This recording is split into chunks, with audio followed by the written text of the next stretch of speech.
चलिए, तो आज बारिश के बावजूद भी हम आज पढ़ाई कर रहे हैं, बहुत अच्छी बात है। मुझे अच्छा लगा कि आप लोग आए हुए हैं विद्यालय। स्टार्ट करते हैं। कल हमने जो पढ़ा था उसको फिर से थोड़ा सा देख लेते हैं। हम लोग कल अवकलन के मूल नियम पढ़ रहे थे। कल मैंने आपको अवकलन से, जो परसों की क्लास थी उसमें हम लोग पूरा अवकलन को डिटेल में समझ चुके थे कि अवकलन क्या है, उसकी प्रक्रिया क्या है और उसकी हमें जरूरत क्यों पड़ती है। ये सारी चीजें हम डिटेल में देख चुके थे। फिर उसके बाद कल हमने अवकलन से संबंधित जो है, हमने उसके मूल अवकलन से संबंधित कुछ सूत्र देखे थे, है ना। अवकलन से संबंधित कुछ सूत्र देखे थे। Yes ma'am.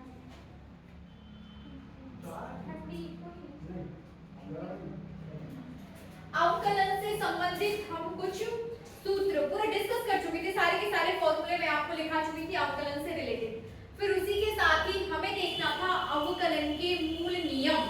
कल हमने देखा था इसमें, है ना, क्या अवकलन के मूल नियम। इसको थोड़ा सा फिर से डिस्कस कर रहे हैं। अब आप हमें बताएंगे, ठीक है ना।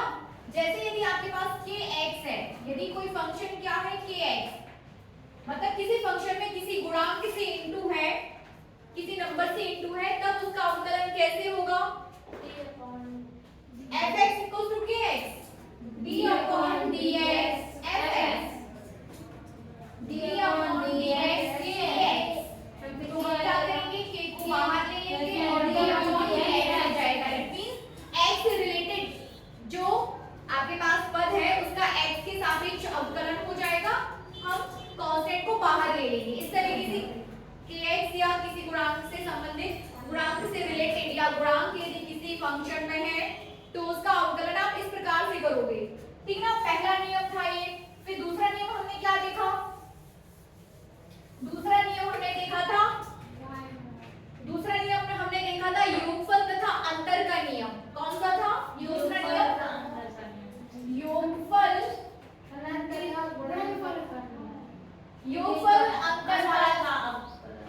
योगफल अंतर नियम। कोई भी नाम हम इसका रख सकते हैं। यहाँ देखिए योगफल और अंतर का नियम, ठीक है ना। दो फंक्शन है आपके पास ux और vx, ux एंड vx, ये दो फंक्शंस हैं। एक बार हम इनका योग करें। जब आप योग करोगे तब आपका फंक्शन बन जाएगा ux plus vx, और जब आप इनका अंतर करोगे तब आपके पास फंक्शन बन जाएगा ux minus vx, ठीक है ना। ux minus vx। अब हमें इसका क्या करना है? डिफरेंशिएशन है कि नहीं? क्या करना है? अवकलन या डिफरेंशिएशन। अब कैसे होगा? निकालिए। d upon dx fx बराबर d upon dx फंक्शन लिख लीजिए, ठीक है ना। क्या ux plus vx, ux plus vx, ux plus vx। अलग अलग कर दीजिए दोनों को। d upon dx ux plus d upon dx vx, d upon dx ux plus d upon dx vx। मतलब यदि आपके पास योग दिया हुआ है तो आप पूरे फलन का, है ना, इस तरीके से पूरा जो आपके पास पूरा फंक्शन है और प्लस में है तो आप प्रत्येक पद का अलग अलग अवकलन निकालेंगे।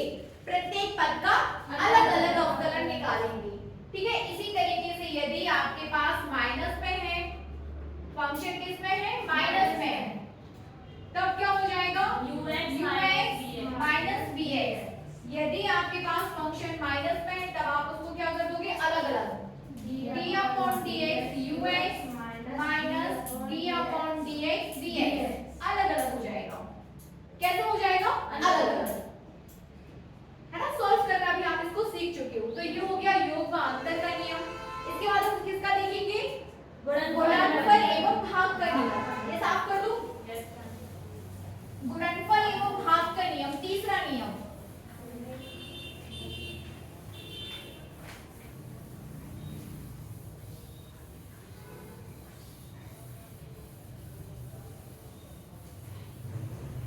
गुणनफल व भाग का नियम। तो गुणनफल और भाग के लिए हम कैसे करेंगे? दो फंक्शन आपके पास, फिर से आप वही लिखोगे ux एंड vx। इस तरीके से आपके पास ये दो फंक्शन है ux एंड vx। तो दो फंक्शन का हम गुणा करेंगे, क्या हो जाएगा? ux into vx। ये आपका गुणा का दिखाएगा और भाग के लिए क्या दिखाएगा, ux डिवाइडेड बाय vx। ये एक फंक्शन है जब आप इसको इनटू में कर रहे हो, और ये दूसरा फंक्शन है जब आप इसको किस में कर रहे हो, भाग में। अब आपको क्या निकालना है, इसका डिफरेंशिएशन। अब कलर निकाल के दिखाइए, कल बताया था मैंने आपको।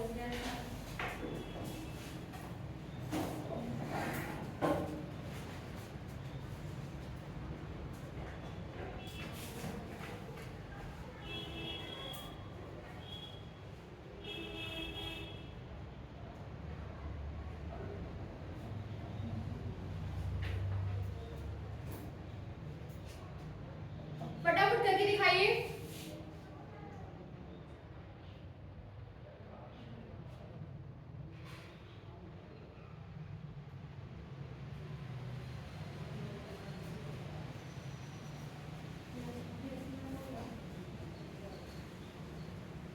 हो गया, दूसरा भी करिए।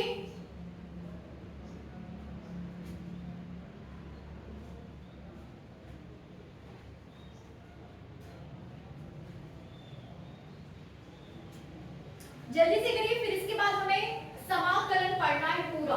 क्या पढ़ना है, समाकलन। अभी आप पूरा अवकलन पढ़ रहे थे, इसके बाद हमें पढ़ना है समाकलन, तो वो भी हम आज में ही पूरा कंप्लीट करेंगे। ठीक है, हो गया, बनेगा ना। अवकलन के लिए आपने क्या किया, जब गुणा में है, इनटू में है, तब कैसे होगा किरण, इसका पहली राशि का अवकलन दूसरी राशि प्लस दूसरी राशि का अवकलन पहली राशि। ठीक है, यहाँ देखिए d/dx fx है ना, fx का मान रख दो, d/dx fx क्या है, ux vx, यही है ना, ux vx। तब क्या करेंगे, पहली एज इट इज दूसरे का अवकलन, दूसरी एज इट इज प्लस दूसरी एज इट इज पहले का अवकलन। इस तरीके से आपका जो है गुणा का हो जाएगा, है ना, बनेगा। फिर क्या करेंगे, माइनस में है तो क्या करना है हमें, इट मींस इसका एक आधी एग्जांपल करेंगे। लिखिए,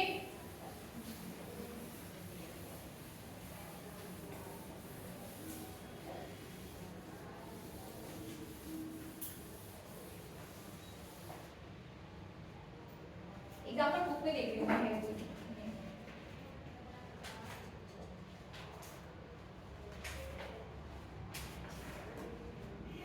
ठीक है, एग्जांपल तो सब चीज साफ कर लीजिए, जब अवकलन से रिलेटेड न्यूमेरिकल्स करेंगे ना तभी देखेंगे। अभी इसको फटाफट कंप्लीट करते हैं, हमें समाकलन भी आज ही कंप्लीट करना है, वैसे बन जाएगा आपसे, है ना।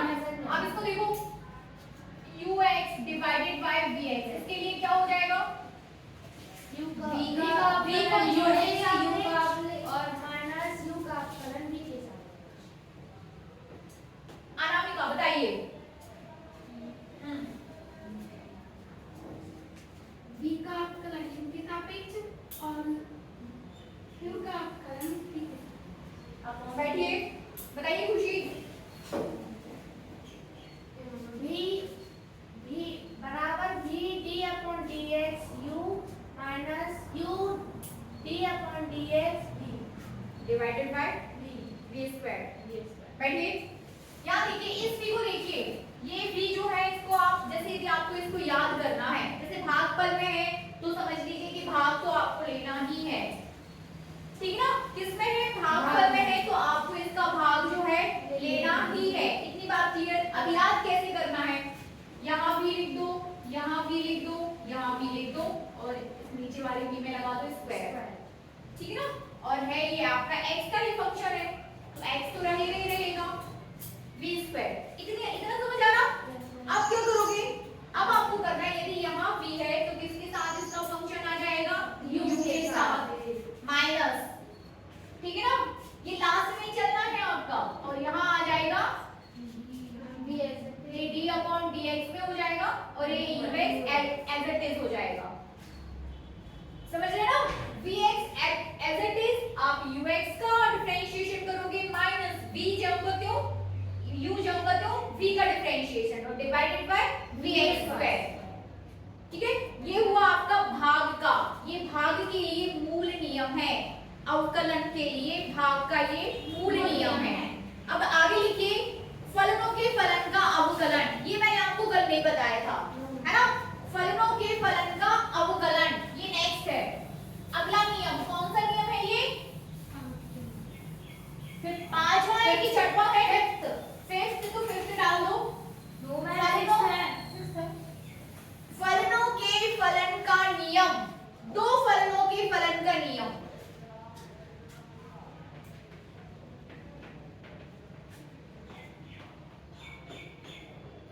दो फलनों के फलन का नियम,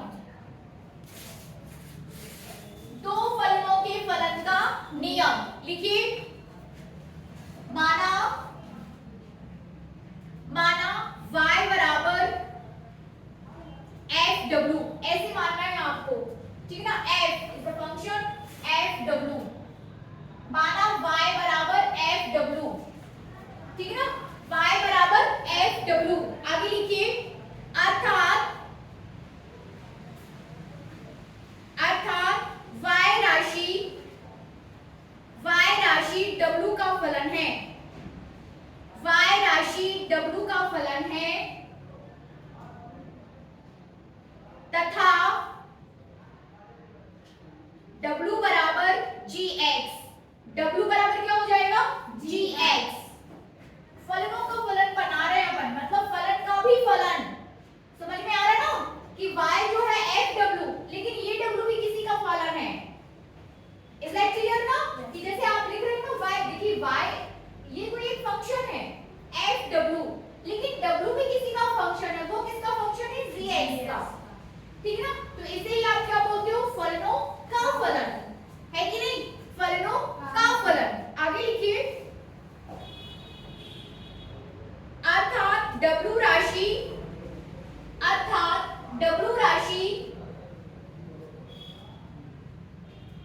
x का कोई अन्य फलन है, w राशि x का कोई अन्य फलन है,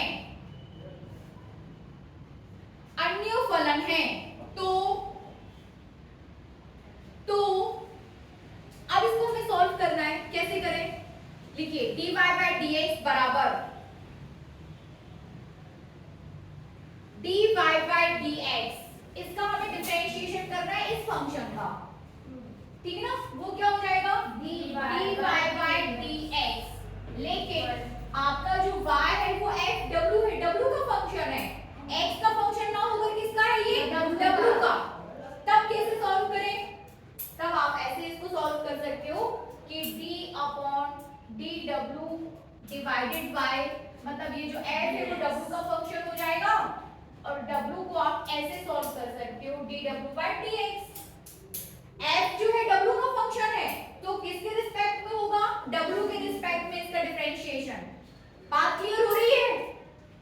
फिर से देखिए f किसका फंक्शन है, मतलब f के साथ कौन सा आपका जो चर राशि वो कौन सी चल रही है? w, ठीक है ना। जैसे आप लिखते हो ना x square plus 2x plus 3, तो ये x चर राशि है इसमें, है कि नहीं? इसलिए आप इसको क्या लिखते हो? fx, इसीलिए आप इसको क्या लिखते हो? fx। लेकिन जब आपके पास fw लिखा है, इसका मतलब ये है कि यहाँ पर चर राशि क्या हो जाएगी? w। इट मींस यहाँ पे w3 w2 w3 है ना, 3 जो भी आप लिखो तो वो किस में चलेगा? इसमें। तो इसका w के सापेक्ष आप इसका अवकलन कर पाओगे, समझ रहे ना। यदि x चर राशि है तो x के साथ आप अवकलन करोगे, y चर राशि है तो y के साथ आप अवकलन करोगे, और यदि w है तो w के साथ। इसलिए आपने यहाँ पर क्या लिखा है? df upon dw। बात समझ में आ रहा? आ रही ना? df upon dw। बट अब आपका जो w है वो किसका फंक्शन है? वो x का फंक्शन है, तो आप यहाँ पे इनटू लगाएंगे और w को x के रिस्पेक्ट में डिफरेंशिएट कर दोगे, तो ये हो जाएगा आपका फलनों का फलन, ठीक है ना। w f w का फंक्शन, w x का फंक्शन, तो इसे हम बोलते हैं फलनों का फलन। जब आप इससे रिलेटेड कोई एग्जांपल करेंगे ना तब आपको इजीली ये समझ में आ जाएगा। अभी लिख लीजिए और थोड़ा सा समझने की कोशिश करिए। हो गया?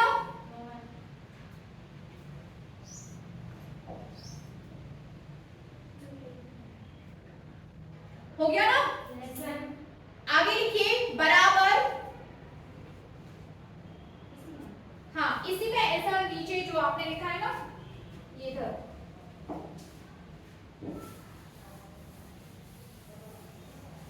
या इसको आप ऐसे भी लिख सकते हैं, ये f की जगह y भी आ सकता है क्योंकि ये y के लिए ही आप कर रहे हो ना। ये y की इक्विवेलेंट चल रहा था ना, y की इक्विवेलेंट चल रहा, f तो आपके लिए फंक्शन y की इक्विवेलेंट भी चल रहा था। ठीक है, लिखिए इसके नीचे लिखिए ऐसे बराबर निशान लगाकर लिखिए y का w के सापेक्ष अवकल गुणांक, y का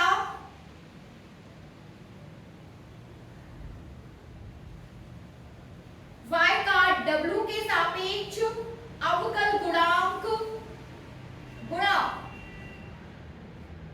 w का x के सापेक्ष अवकल गुणांक। लिखा है ना y का, यहां देखिए y का w के सापेक्ष अवकल गुणांक इनटू, ये गुणा समझ लीजिए, x इनटू w का x के सापेक्ष अवकल गुणांक बनेगा y का w के सापेक्ष अवकल गुणांक गुणा x का नहीं w का x के सापेक्ष अवकल गुणांक अवकल गुणांक है ना, बनेगा। जब फलनों का फलन दिया है तो वहां पर आपको ये दिया गया होगा कि कौन किसका फलन है, तो ये नीचे वाली लाइन याद करके आप जो है फलनों का फलन सॉल्व कर सकते हो। एक फलन का दूसरे के सापेक्ष इनटू दूसरे का तीसरे के सापेक्ष। ठीक है ना, यदि इसको एक फलन का दूसरे के सापेक्ष, इसको एक नाम दे दो, इसको दो नाम दे दो, फिर इसको दो नाम दे दो, इसको तीन नाम दे दो।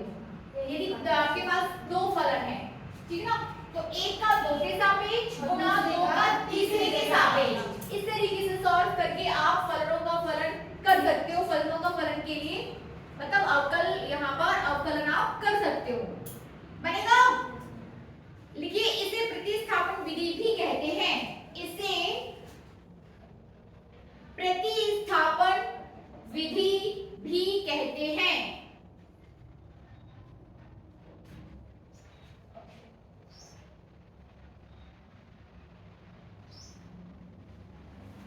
बनेगा। आगे लिखिए किसी फलन का, हेडिंग देना है आपको, किसी फलन का न्यूनतम अथवा किसी फलन का न्यूनतम अथवा अधिकतम मान ज्ञात करने की शर्त, ये आप मैथ्स में भी करते होंगे।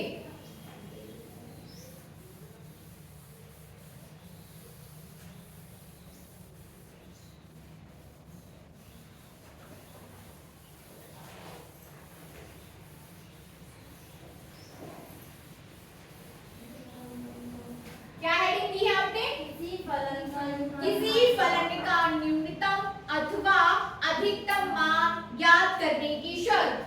ठीक है,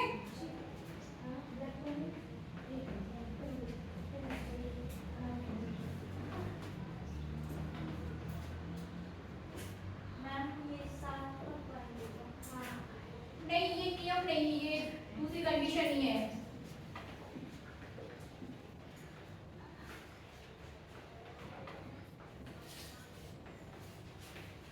पूरा नहीं लिख रही। किसी फलन का न्यूनतम अथवा अधिकतम मान ज्ञात करने की शर्त, पहले इसको समझिए, उसके बाद फिर मैं आपको नोट करा दूं। यहाँ देखिए आपके पास कोई फंक्शन है f(x) इक्वल्स टू, ठीक है ना, f(x) equals to x³ plus 2x² plus 3x plus 5।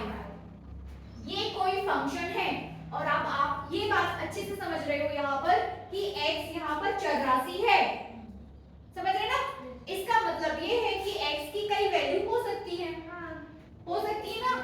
x के लिए आप यदि आप इस फंक्शन को सॉल्व करोगे तो x की कई वैल्यूज हो सकती हैं। सपोज इक्वल्स टू आपका ये 50 चल रहा है, क्या चल रहा है, इक्वल्स टू 50 चल रहा है, ठीक है ना। तो क्या अब x की कई वैल्यूज हो सकती हैं?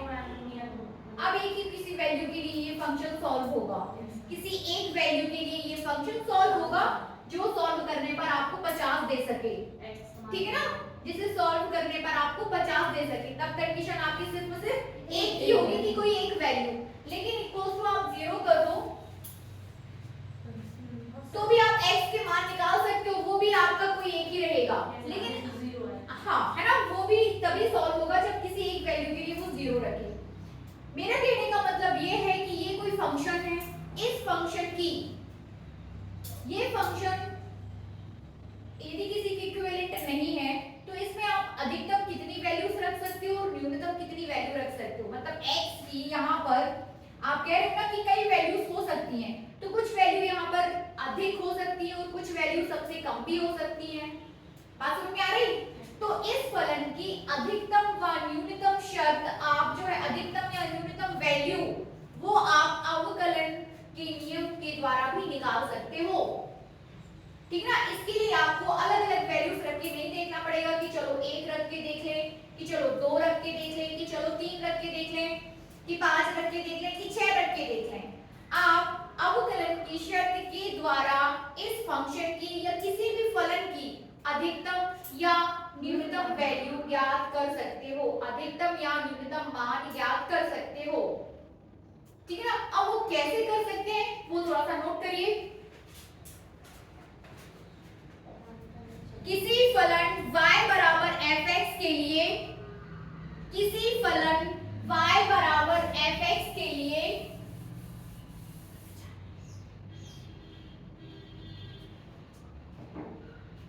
yx वक्र के yx वक्र, ठीक है ना, ऐसे लिखिए yx वक्र, yx वक्र के उच्चतम या निम्नतम बिंदु पर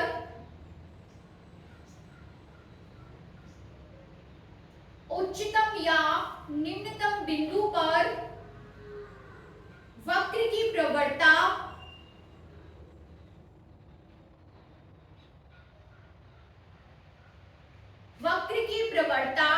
dy by dx शून्य होगी।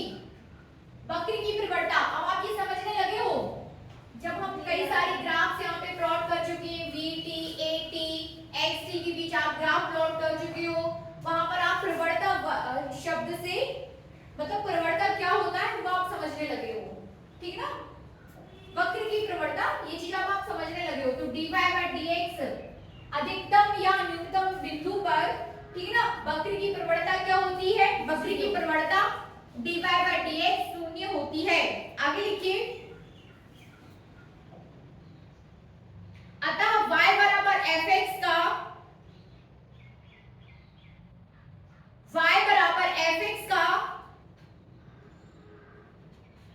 न्यूनतम अथवा अधिकतम मान ज्ञात करने के लिए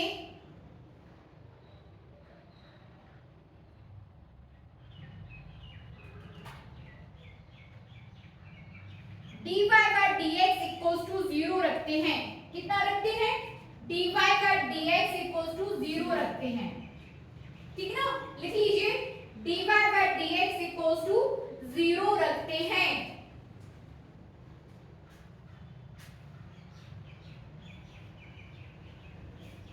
इससे x के दो मान प्राप्त होते हैं।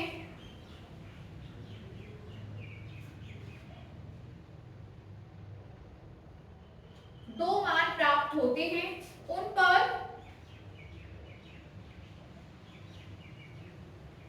y या तो न्यूनतम होगा, उन पर y या तो न्यूनतम होगा या अधिकतम,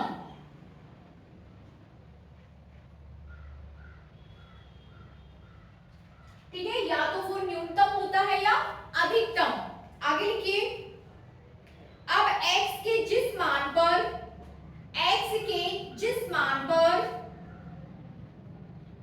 d2y by dx स्क्वायर, ऐसा लिखना है आपको,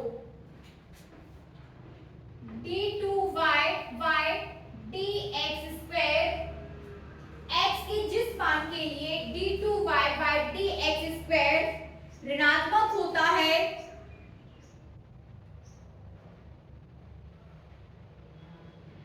उस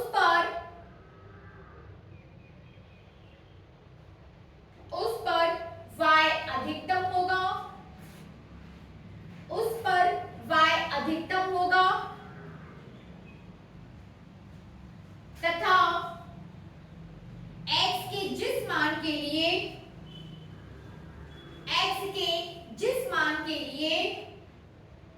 d2y by dx स्क्वायर धनात्मक होगा, उस पर y का मान न्यूनतम होगा, उस पर y का मान क्या हो जाएगा, न्यूनतम। देखिए इसको साफ कर दूं। किसी फंक्शन का आपको अधिकतम या न्यूनतम मान ज्ञात करना है, ठीक है ना, इज दैट क्लियर, कि किसी फंक्शन का आपको अधिकतम या न्यूनतम मान जो है ज्ञात करना है, तो उसके लिए हम कोई फंक्शन लेके चलते हैं, दैट इज y, ठीक है ना, y, और वो है आपका x square plus 2x plus 3 and so on.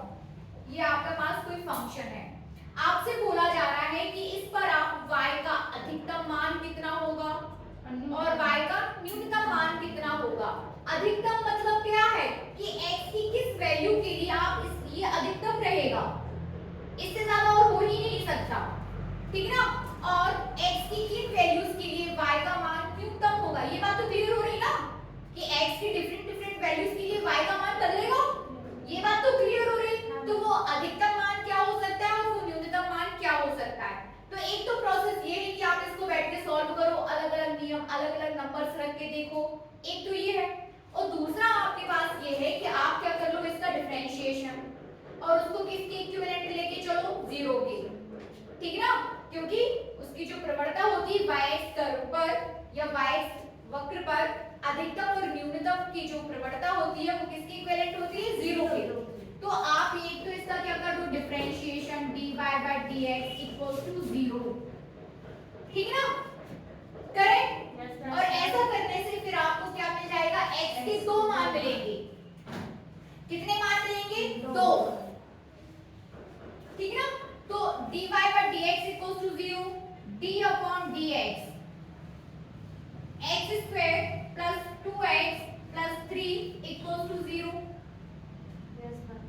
ठीक है ना। सॉल्व कर दीजिए इसको, ये हो जाएगा आपका 2x plus 2 plus 0 equal to 0, है ना। 2x बराबर -2, x बराबर -1, ठीक है ना। ये हो गया x का एक मान और यहाँ पर ही x का दूसरा मान 0 भी है, ठीक है ना। तो इस तरीके से आपको x के 2 मान मिल जाएंगे। आप ऐसा कोई फंक्शंस भी, कई सारे ऐसे फंक्शंस होते हैं जिस पर x के 2 मान आपको निकले, यदि आप क्यूब वाला लेके चलते तो 2 मान निकलते, और यहाँ पर भी 2 मान ही है यहाँ पर, ठीक है ना। एक तो x इक्वल टू 1 हो जाएगा और एक x इक्वल टू 0 हो जाएगा, ठीक है। एक तो आपको इस ऐसा सॉल्व करना है कि आपको dy by dx equal to क्या लेके चलना है, 0, ठीक है। dy by dx equal to dy by dx करने से आप क्या निकालोगे, x के 2 मान आएंगे आपके पास, 1 और 2। इतनी बात क्लियर है ना। फिर इन 2 मानों को आपको कहां रखना है, इन 2 मानों को आपको dy by dx के द्वारा आपको 2 मान निकाल लेने हैं x के।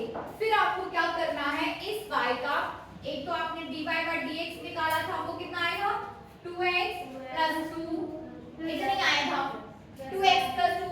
अब इसका हम करेंगे d2y by dx स्क्वायर। इसका मतलब है इसी का फिर से एक बार और अवकलन कर देना, है ना। इसी टर्म्स का एक बार क्या करना है, या उपरोक्त फंक्शन का एक बार और आप किसको कर दोगे, फिर से x के सापेक्ष डिफरेंशिएट, तब हो जाएगा d upon dx dy upon dx, ऐसे लिख लेते हैं इसको इजी करने के लिए, ठीक है ना। तो d अपॉन dx और dy का dx कितना है, 2x प्लस 2, अब कितना आएगा, -2 नहीं 2 एक्चुअली अपन जो उदाहरण लेके चल रहे हैं वो सही नहीं है, ठीक है ना। ऐसे कई फंक्शंस होते हैं जिनमें आपको अधिकतम या न्यूनतम की वैल्यूज निकालनी होती है, तो यहाँ पर x की समथिंग कुछ और आता, ठीक है। तो आप पहले dy by dx निकालोगे, फिर d2 by dx निकालोगे, फिर यहाँ से x की जो दो वैल्यूज आएंगी वो आप यहाँ पर पुट कर दोगे, फिर जिस मान के लिए आपको d2 by dx ऋणात्मक मिलेगा वो वैल्यू अधिकतम में जाएगी, और जिसके लिए d2 by dx का मान धनात्मक मिलेगा वो न्यूनतम में जाएगा, बनेगा। समझ में आ गया ना कि दो चीजें आपको निकालना है, d2 dy का dx इक्वल्स टू 0 लेके चलिए, और उसके बाद d2 y का dx स्क्वायर लेके चलिए, और फिर उसको सॉल्व कर दीजिए।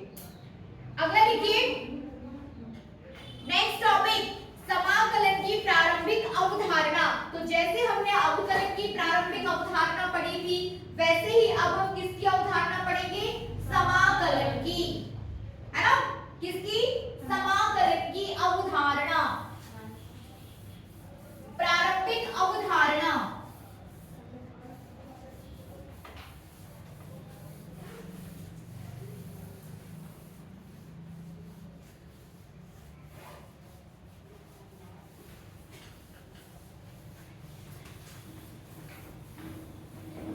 समाकलन की प्रारंभिक अवधारणा,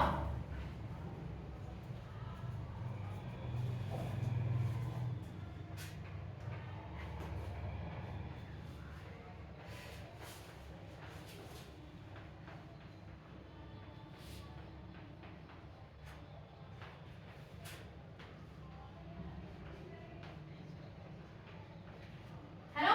लिखिए, किसी राशि के अनेक अवयवों को जोड़कर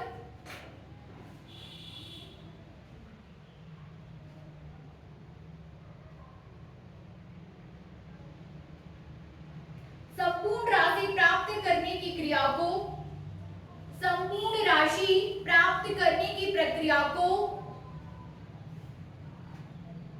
समाकलन कहते हैं,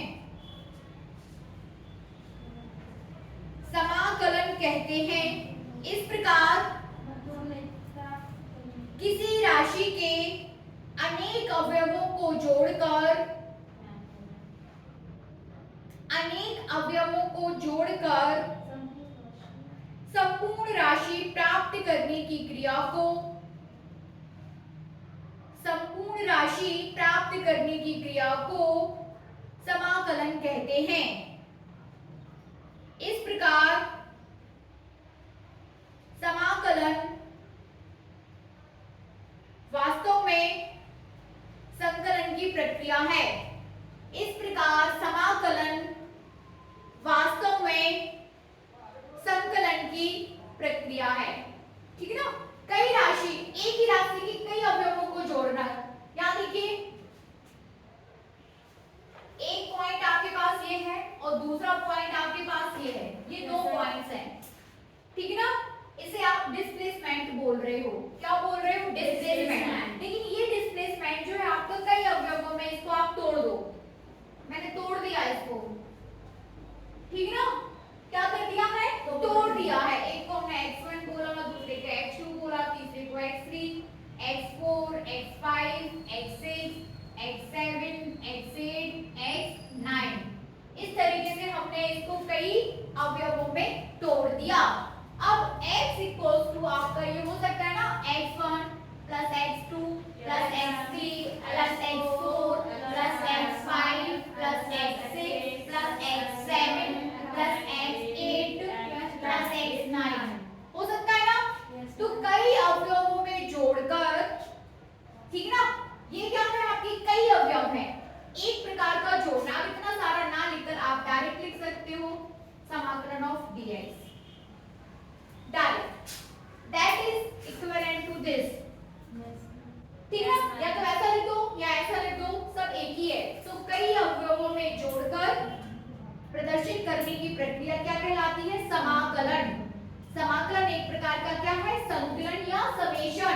चीजों को जोड़ना, अलग अलग एक ही भौतिक राशि की कई अवयवों को एक साथ जोड़ देना क्या है? समाकलन। समझ में आया? कई चीजों का हम समाकलन करते हैं। हम वर्ग का समाकलन कर देते हैं, W equal to F dx, इस तरीके से लिखते हैं।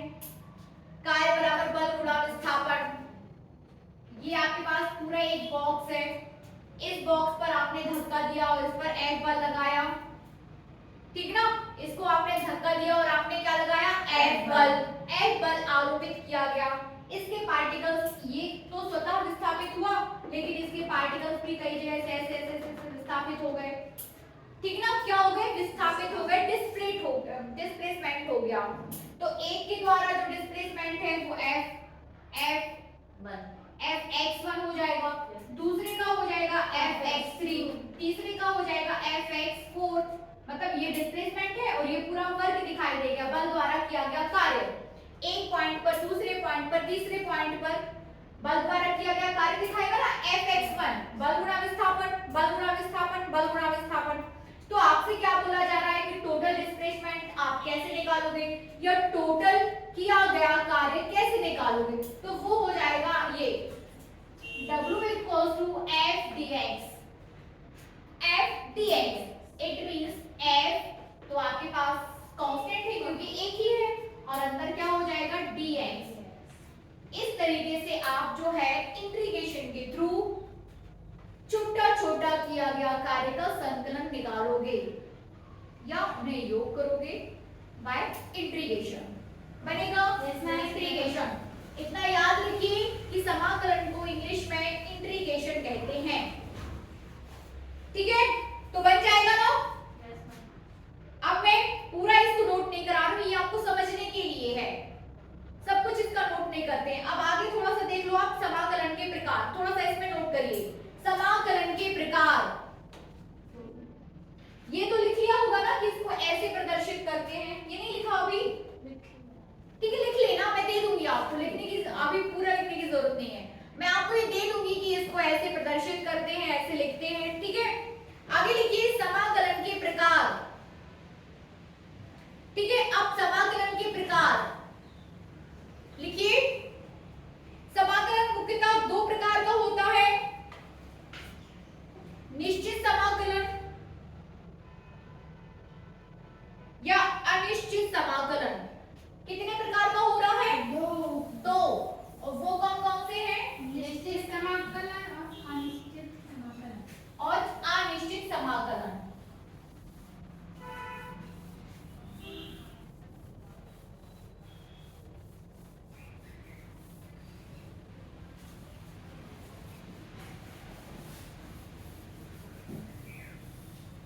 समाकलन के प्रकार,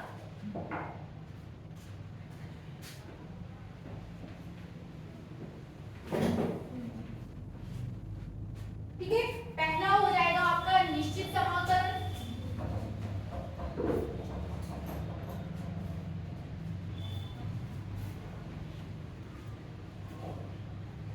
और दूसरा हो जाएगा अनिश्चित समाकलन।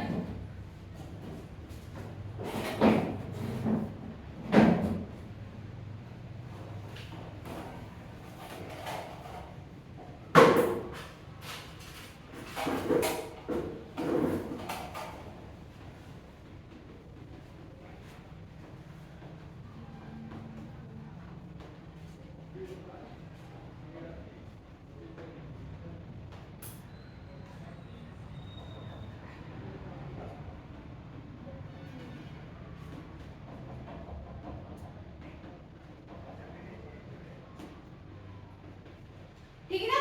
निश्चित समाकलन तथा अनिश्चित समाकलन। क्या हुआ? सब ठीक है? इनफाइनाइट। लिखिए निश्चित समाकलन। यहाँ पे लाइट बहुत जाती है, क्यों जाती है?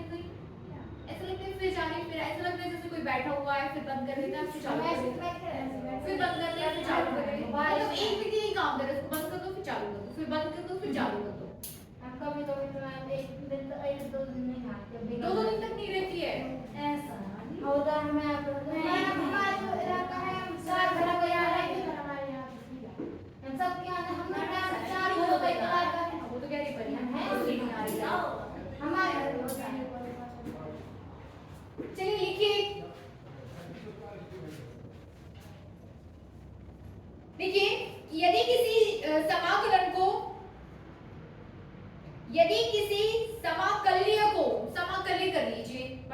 वर्ड है ना, समाकल्य। कहाँ लिखूं मैं ये समाकल्य। अब कोई मुझे बताएगा समाकल्य किसे बोल रहे हैं? समाकल्य, वेरी गुड। वो राशि जिसका हम समाकलन करेंगे ना अनामिका, वही क्या कहलाती है? समाकल्य चर राशि। आप बढ़िया समझे। वो प्रक्रिया समाकलन प्रक्रिया है। वो राशि जिसका आप समाकलन, जैसे मैं आपका समाकलन, जैसे मैं आपका समाकलन करने वाली हूँ तो आप समाकल्य हो गए। कर लीजिए बात, समाकलन कंप्लीट हो गया। और क्या समाकलन गुणांक लिखिए। यदि किसी समाकल्य को चर राशि x के दो निश्चित मानों के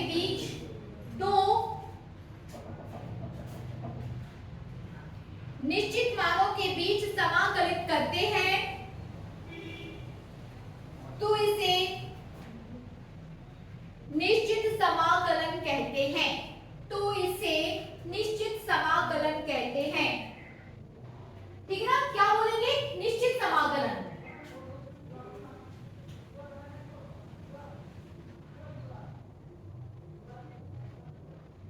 माना हमें फलन f(x) का समाकलन ज्ञात करना है।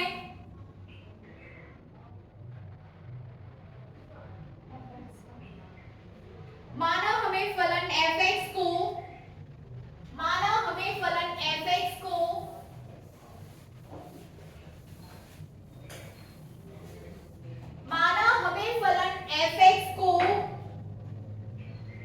चर राशि x के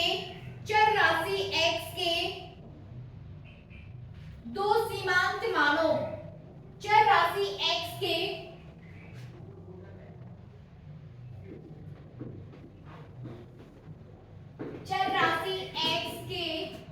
दो सीमांत मानों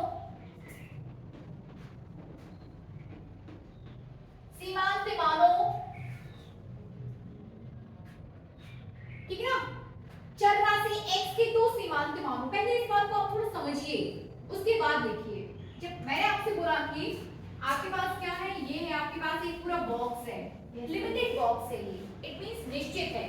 अनिश्चित तो है नहीं, बॉक्स की जो लंबाई होगी या चौड़ाई होगी वो क्या है? निश्चित है। ठीक है ना? अभी तो आपने बोल दिया, यहाँ तक तो आप समझ गए थे कि आपको f dx लिखना है।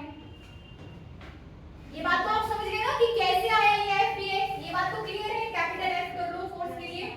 ये बात तो आप समझ गए ना कि आप f dx क्यों लिख रहे हो। लेकिन ये बॉक्स की जो लंबाई है वो क्या है? एक निश्चित है। तो x की कहीं किसी वैल्यू से स्टार्ट होकर किसी वैल्यू पर खत्म हो जाएगा। बात समझ रहे ना? उसका विस्थापन, कण का जो विस्थापन है, आप x को, x is displacement, here displacement is denoted by x। ठीक है ना? इसका मतलब विस्थापन को आप x से डिनोट कर रहे हो, x से प्रदर्शित कर रहे हो। तो विस्थापन कहीं से स्टार्ट होकर कहीं तो खत्म हो जाएगा। तो जहां से स्टार्ट हो रहा है उसकी एक वैल्यू और जहां पर खत्म हो रहा है उसकी दूसरी वैल्यू, ये क्या हो जाएगी? इसकी लिमिट। ठीक है ना? जहां से स्टार्ट होगा और जहां खत्म हो जाएगा वो क्या होगा? उसकी लिमिट।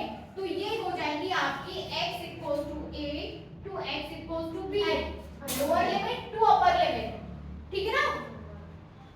तो निश्चित समाकलन को आप इस तरीके से प्रदर्शित करते हो।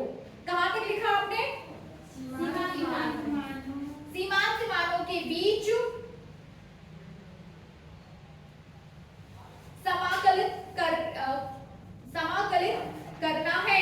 समाकलित करना है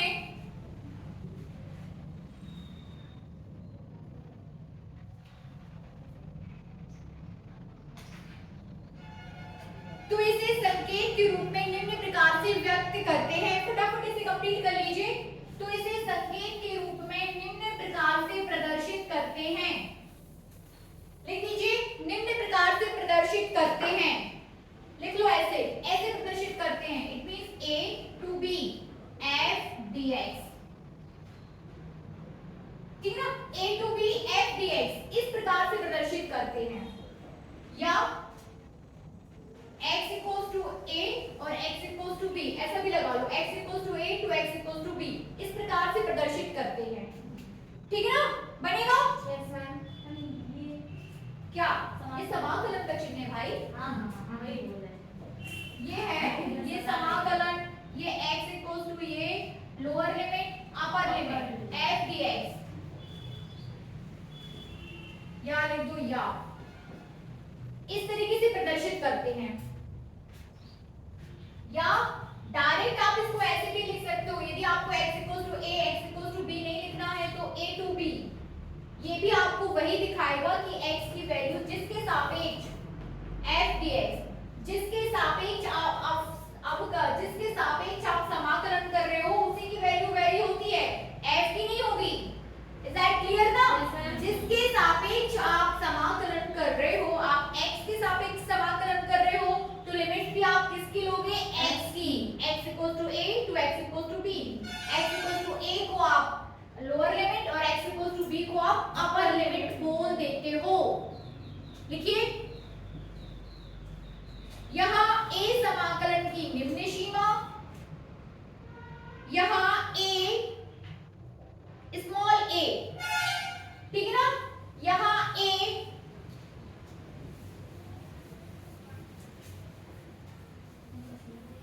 समाकलन की निम्न सीमा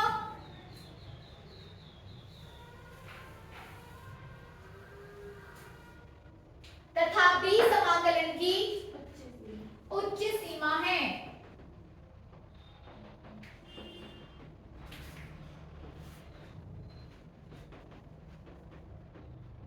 समाकलन की निम्न सीमा, निम्न सीमा, या फिर आप इसको क्या लिख सकते हो? Lower limit.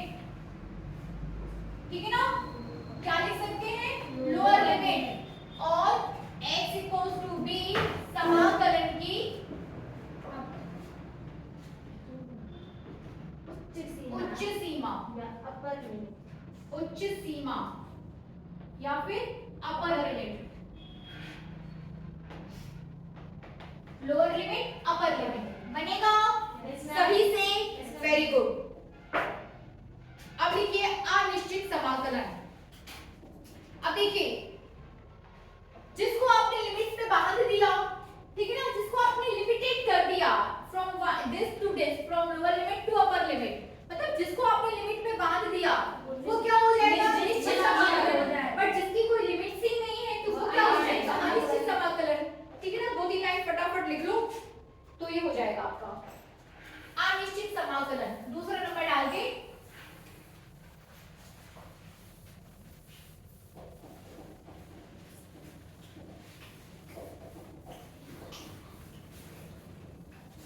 अनिश्चित समाकलन क्या लिखना है? अनिश्चित। इसको अपन आ कर देते हैं और इसको इनफाइनाइट कर देते हैं, i n इनफाइनाइट। ठीक है, लिखिए, यदि समाकल्य पर, आप समाकल्य आप समझने लगे हो, यदि समाकल्य पर कोई सीमाएं नहीं है तो वह अनिश्चित समाकलन कहलाता है। अनिश्चित समाकलन कहलाता है।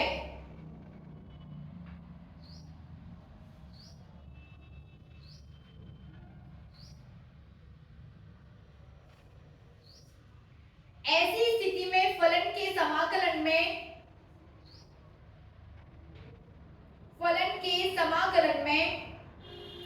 एक स्थिरांक जोड़ देते हैं, एक स्थिरांक जोड़ देते हैं जिसे समाकलन स्थिरांक कहते हैं।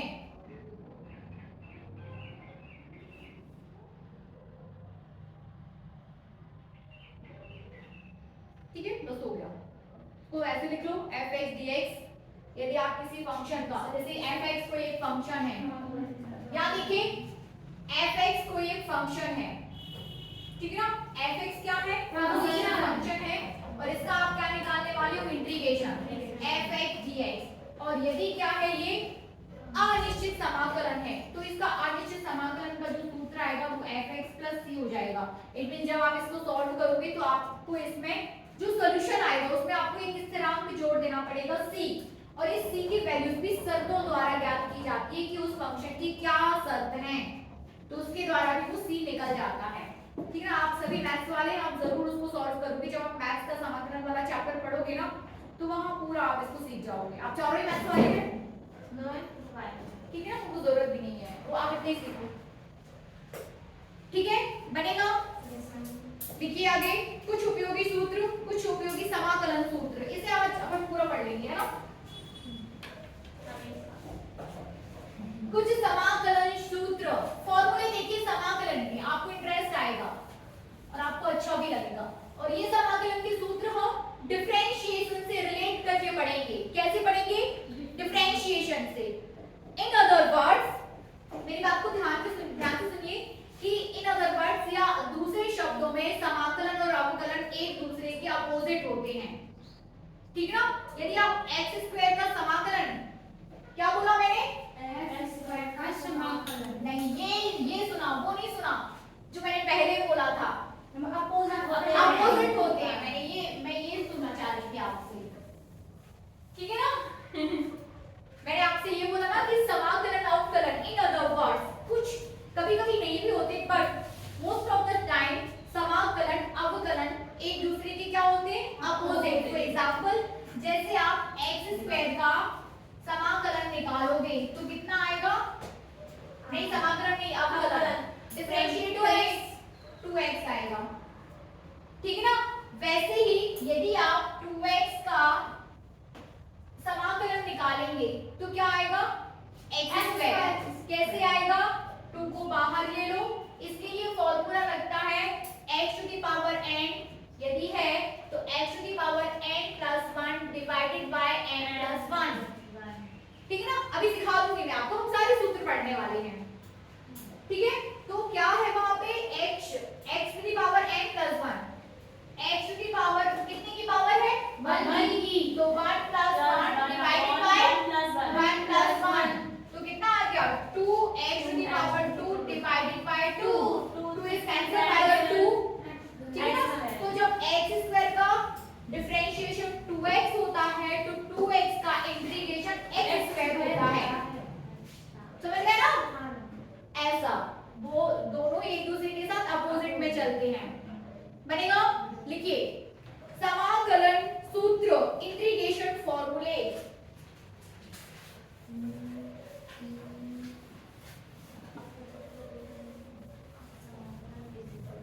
समाकलन सूत्र,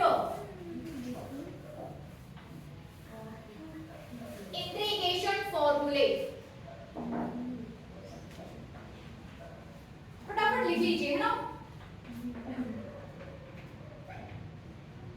इंटीग्रेशन फॉर्मूले,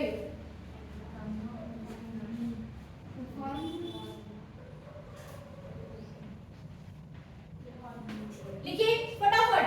यहाँ देखिए, आपको इसका कंपैरिजन करके चलना है। कैसे कैसा?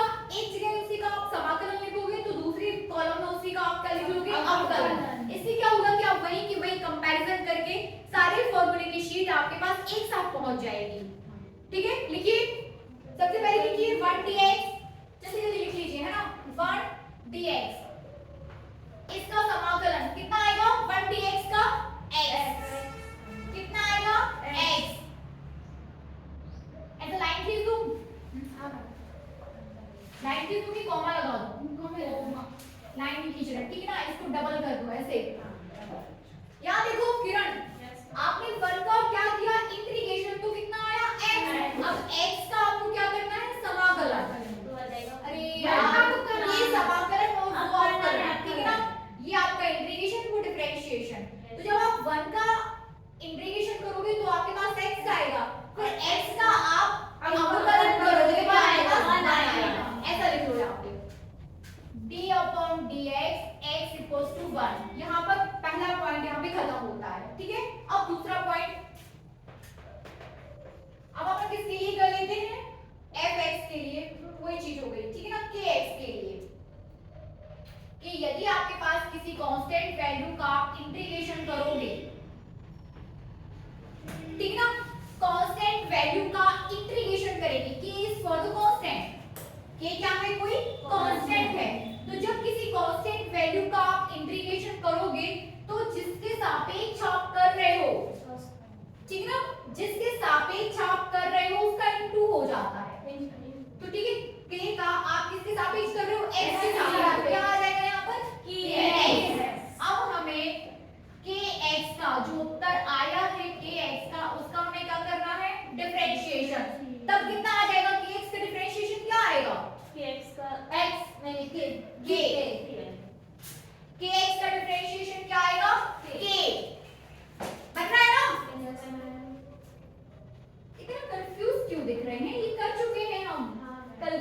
हमने kx का डिफरेंशिएशन किया था तो कितना आया था, k नहीं आया था। तीसरा लिखिए h to the power n, h to the power n dx। अब h to the power n का आप क्या कर रहे हो, समाकलन, क्या कर रहे हैं, समाकलन। तो क्या आ जाएगा, h to the power n plus 1, ठीक है। अब अपन h टू द पावर का ही करेंगे, इसका नहीं करेंगे, h to the power n का। अब कलन क्या आएगा, n to the power n minus 1। ये इधर ले रहे हैं, ये वाला बोर्ड यूज कर लेते हैं पहले साइड, ठीक है। ये 3 पॉइंट हो गए। इसके बाद चलते हैं चौथे पर। चौथा लिखिए, चौथा ले लेते हैं अपन x, x को डिफरेंशिएट कर देते हैं, ठीक है ना। किया था अभी, क्या तो था, x को इंटीग्रेट कर दीजिए पहले, तो कितना आएगा, x को इंटीग्रेट करिए, कितना आएगा, इस सूत्र से, इस सूत्र से करिए, नाम लिखा मैथ्स वाली है आप, इस सूत्र से करिए x का इंटीग्रेशन, समाकलन। x के ऊपर कितने की पावर है, 1 की, x के ऊपर 1 की पावर का मतलब n equals to 1, n equals to 1, तो x to the power n 1 plus 1 कितना हो जाएगा, 2, तो x to the power 2 by 2, हां ठीक ना। तो x का क्या हो जाएगा, x to the power 2 by 2, है ना। इसका इंटीग्रेशन डिफरेंशिएशन नहीं कर रहे, बन जाएगा, इससे कोई दिक्कत नहीं है, ठीक है। अब हमें कंपैरिजन करना है sin x का, यानी कि पांचवा sin x dx, sin x dx हो जाएगा आपका sin x में पहले minus cos x, minus cos x, minus cos x, minus cos x, और sin x का ही आपको क्या निकालना है, अवकलन, या फिर cos x का अवकलन निकाल लो। जो उत्तर आया है आपको, ये sin x का हो गया। अब cos x का क्या निकालना है आपको, अवकलन, तो minus sin x d upon dx cos x, तो cos x का minus sin x, minus cos x का निकालेंगे तो प्लस आ जाएगा, माइनस cos x का निकालोगे तो प्लस आ जाएगा, और cos x का निकालोगे तो माइनस sin x आ जाएगा, ठीक है ना। अब देखिए छठवां पॉइंट, ये हो गया sin x के लिए। अब किसके लिए निकालना है, sin x के बाद अपन देखते हैं cos x का निकालो इंटीग्रेशन। अभी आपने sin x का इंटीग्रेशन निकाला, अब हम किसका निकालेंगे, cos x का, cos x का इंटीग्रेशन क्या हो जाएगा, याद देखिए sin x का माइनस cos x, तो cos x का sin x, ठीक ना, समझ रहे ना। क्या आ जाएगा, sin x, तो sin x का आप क्या निकाल लो, अवकलन, तो sin x का क्या आएगा, cos x। साथ में लिखिए, साथ में लिखने से क्या होगा कि आपको दोनों फॉर्मूले एक साथ याद हो जाएंगे, एक साथ आप तक पहुंच भी जाएंगे, है ना। ये हो जाएगा आपका d upon dx sin x, तो sin x का क्या हो जाएगा, cos x। इसकी टेबल बना के शीट पर और अपनी क्लास में लगा लो, मैं बहुत लिखा था बना के लाना, तो लैब में भी लगा सकते हैं। ये sin x का कर लिया अपन ने। अब लिखिए sin kx, ये साफ कर दूं, पूरा साफ कर रही हूं, कहां तक पहुंच गए, छठवें से अब पहुंचेंगे सातवें पॉइंट पे, साफ कर दूं।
जब आप इसको सॉल्व करोगे ना, ये फॉर्मूले भी स्थापित होते हैं, ठीक है ना, इनको सिद्ध किया जाता है। ऐसे नहीं कि आप पढ़ रहे हो, मैथ्स के बच्चे इसको क्या करते हैं, सिद्ध भी करते हैं कि sin x बराबर इतना तो इतना कैसे, ठीक है ना।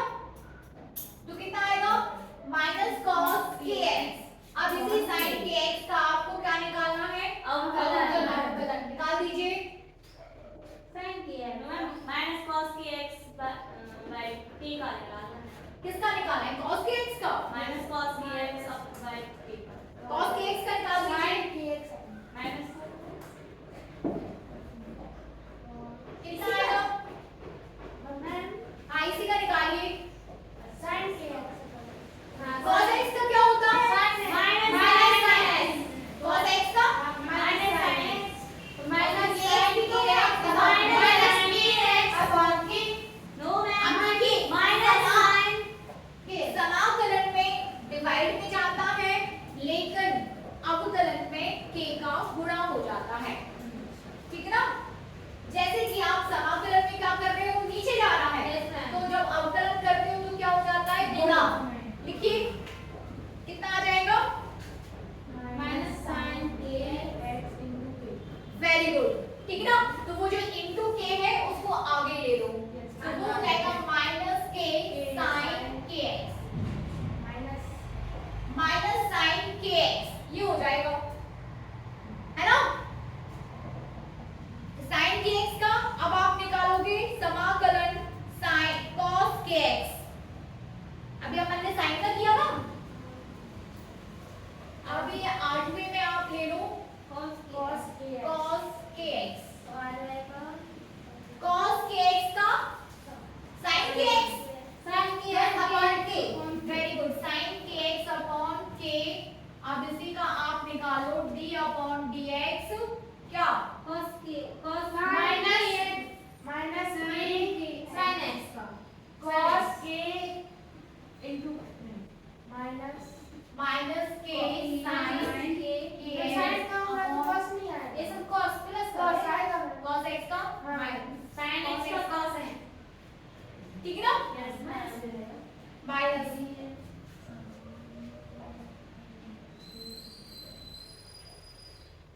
नहीं, ये माइनस करिए, देखो ये तो माइनस है ना, माइनस है, ये तो अपना पॉजिटिव चलेगा। k cos kx, k cos kx ये तो अपना वो है अवकलन हो गया। यस मैम तो ये तो अपन ने sin और cos के लिए देख लिया। अब लिखिए अभी tan का, हाँ चलो लिखो tan x dx, इंटीग्रेशन में लेना है अपन को, किस में, इंटीग्रेशन में। 7वां के बाद ये हो जाएगा 9वां, ये हो जाएगा 9वां। ix कर लेते हैं इसको, किसका लेना है, tan x dx, sec square याद है, Yes, sec स्क्वायर x तो आ जाएगा माइनस लिखिए tan x का हो जाएगा आपका log base e sec x, integration निकाल रहे हैं अपन, क्या निकाल रहे हैं, integration, log base e sec x, लिख दीजिए log base e sec x। Log नीचे ई, जब tan x का आप इंटीग्रेशन करोगे तो आपको ये फॉर्मूला लगाना है log base e sec x, आपने का अपोजिट होगा तो tan x का होगा ना? ऐसा अपोजिट नहीं करना है कि 2 के बराबर माइनस, ऐसा अपोजिट नहीं। अब जब आप इसका निकालोगे ना log बेस इसका इसका अपोजिट नहीं लेना चाहिए, ठीक है ना। जब आप इसका अवकलन निकालेंगे, क्या निकालेंगे, अवकलन, तो इसके बदले में आपको ये मिलना चाहिए, देखिए d upon dx log base e आ जाएगी अंदर, log x निकालिए इसका, कोई बात नहीं, क्या बोला था, बढ़िया है, अभी पी ली थी, है ना। आज आप लेट क्यों हो गए, आज सुबह से नहीं आए थे, वो थोड़ा कंप्यूटर लैब में ये आप साफ कर दो, आप थोड़ा सा पानी भी हो गया है, और जहां जहां आपको लगे कि पानी स्क्रीन पे तो पानी नहीं है तो उसको भी साफ कर दो। लिखिए आप लोग log x का डिफरेंशिएशन कितना निकालते थे हम log x का 1/x तो वही यदि वही log आपका sec x के साथ है तब कैसे करेंगे देखिए यहाँ देखो जब आपका log x है और इसका आप क्या निकाल रहे हो डिफरेंशिएशन तो क्या आ जाता है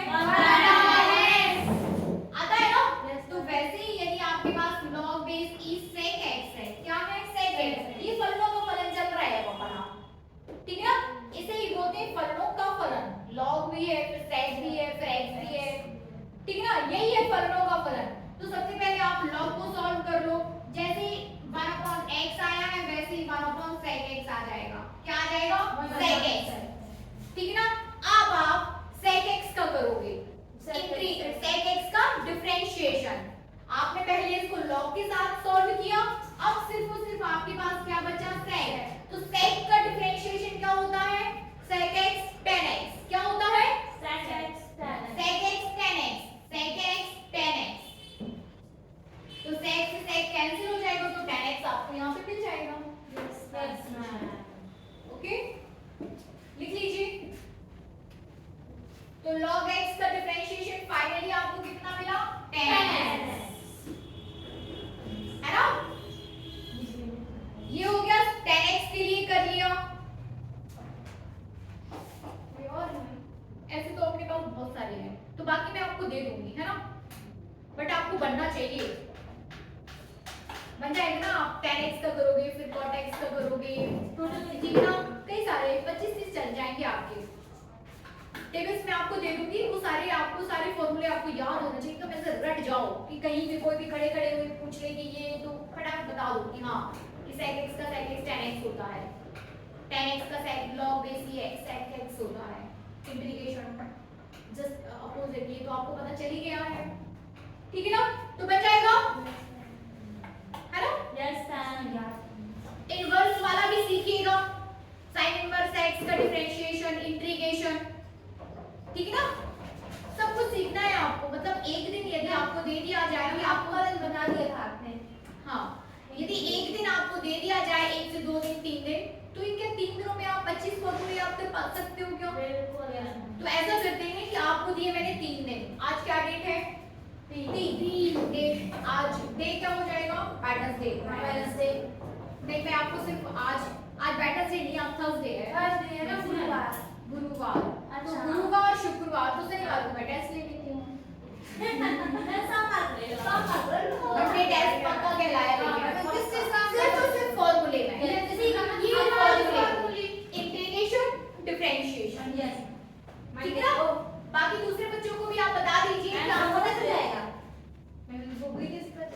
इंटीग्रेशन और डिफरेंशिएशन इंटीग्रेशन के सारे फॉर्मूले आपको याद करना है उसमें आपका टेस्ट होगा मंडे 25 ये है हाँ 25 टोटल 25 है कर लेंगे वेरी गुड टोटल 25 है निश्चित समाकलन के भी दूसरे फॉर्मूले लेकिन वो मैंने बाद में डिस्कस करेंगे ठीक है ना इसके बाद तो थोड़ा सा और रह गया है चीजें ऐसे करने के बाद ये पूरा आपका चैप्टर जो है खत्म हो जाएगा